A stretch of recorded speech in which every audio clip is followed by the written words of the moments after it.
क्या होगा अगर एक छोटी सी गलती तुम्हें चुड़ैल के कब्जे में दे दे? राजू और निशा कॉलेज में साथ पढ़ते थे। वे दोनों बहुत अच्छे दोस्त थे। निशा बहुत ही सुंदर और सर्वगुण संपन्न थी। वे बहुत संस्कारी थी। राजू की माँ को निशा बहुत पसंद थी। तब राजू की माँ ने निशा को अपनी बहू बनाने का सोचा और राजू को अपनी इच्छा बताई। राजू भी निशा को बहुत पसंद करता था, तो उसने सहमति दे दी। दोनों निशा का रिश्ता मांगने उसके घर गए और इस पर निशा को भी कोई आपत्ति नहीं थी। वो भी कहीं ना कहीं राजू को पसंद करती थी। तब दोनों परिवार की सहमति से ये रिश्ता तय हुआ और विवाह की तिथि के लिए पंडित जी को बुलवाया गया। पंडित जी ने एक शुभ मुहूर्त निकाला। अब 2 महीनों के बाद विवाह की तिथि तय हुई। जब निशा और राजू की हल्दी का दिन आया, हल्दी की रस्म संपन्न हुई। ऐसा कहते हैं कि जब दुल्हा दुल्हन को हल्दी लग जाए तो उनको घर से बाहर नहीं निकलना चाहिए। परंतु कुछ ऐसा हुआ कि निशा का जो लहंगा था वो टेलर ने कुछ खराब कर दिया था। तब निशा को टेलर के पास जाना पड़ा।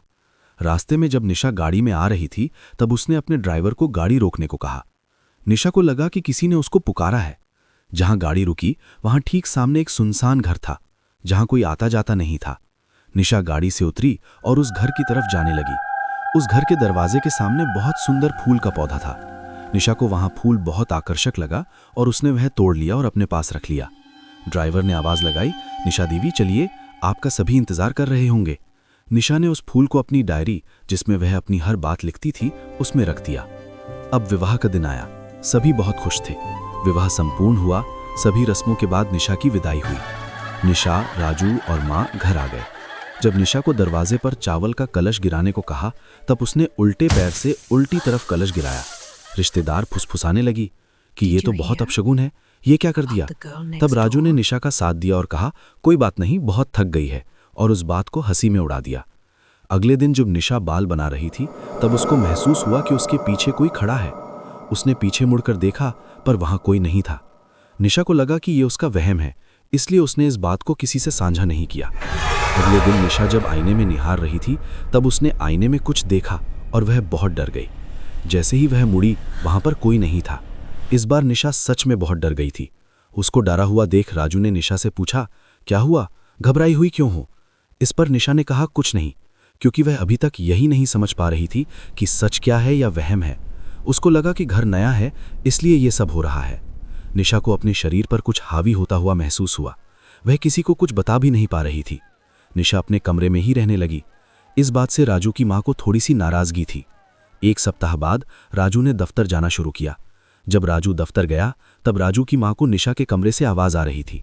उसको लगा कि शायद या तो निशा ने घर बात कर रही है या फिर राजू से फोन पर बात कर रही है।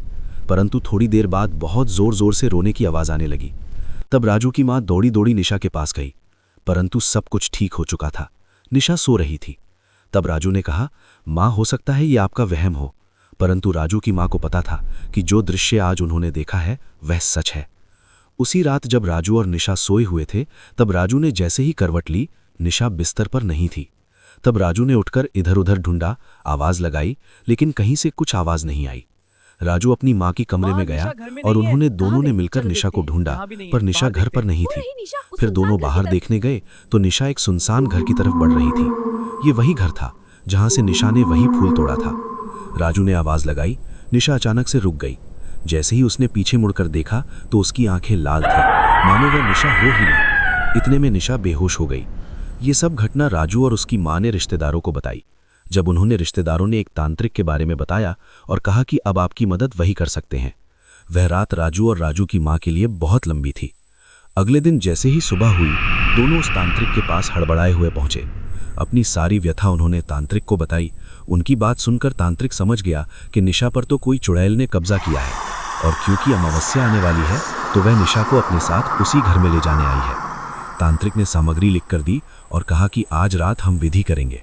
तब तक निशा को एक कमरे में बंद रखना, उसको कहीं बाहर नहीं जाने देना। राजू और उसकी माँ दोनों घर पहुंचे।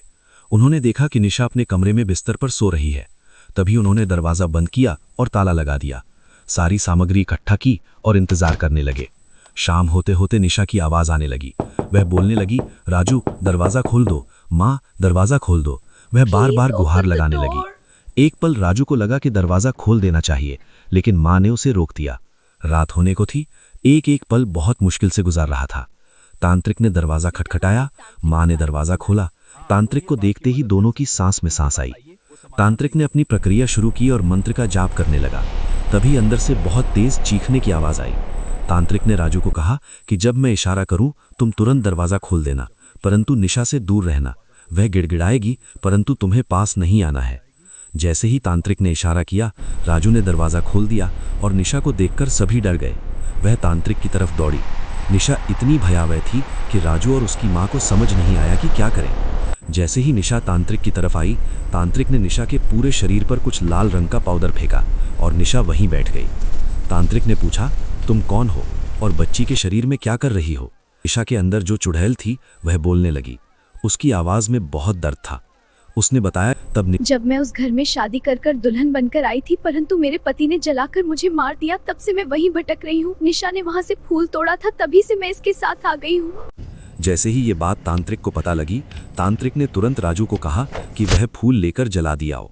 राजू को पता था कि निशा उस फूल को कहाँ रख सकती है। वह कमरे की तरफ दौड़ा और निशा की उस डायरी से फूल लाकर तांत्रिक को दे दिया। तांत्रिक ने उस फूल को मंत्र पढ़ते हुए अग्नि में भस्म कर दिया। निशा बहुत जोर जोर से रोने लगी और बेहोश हो गई।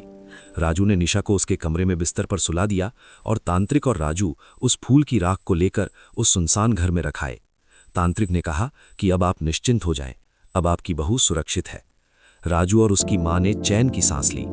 अगले दिन सुबह का माहौल ही अलग था। निशा सुबह उठकर नहाकर रसोई में आई। सबसे बहुत हंसकर बात की, मानो निशा का वह पहला दिन हो शादी के बाद। उसको कुछ याद नहीं था कि इतने दिन में उसके साथ क्या घटा था या घर में क्या हुआ था। वह सुनसान घर और वह फूल का पौधा अभी भी वहीं है। उस घर से होकर गुजरने वाली दुल्हनों को आज भी वहां से आवाजें आती हैं। अगर तुम्हें ऐसी ही डरावनी कहानियां पसंद है तो इस चैनल को अभी सब्सक्राइब करो, वरना शायद अगली कहानी तुम्हारी हो।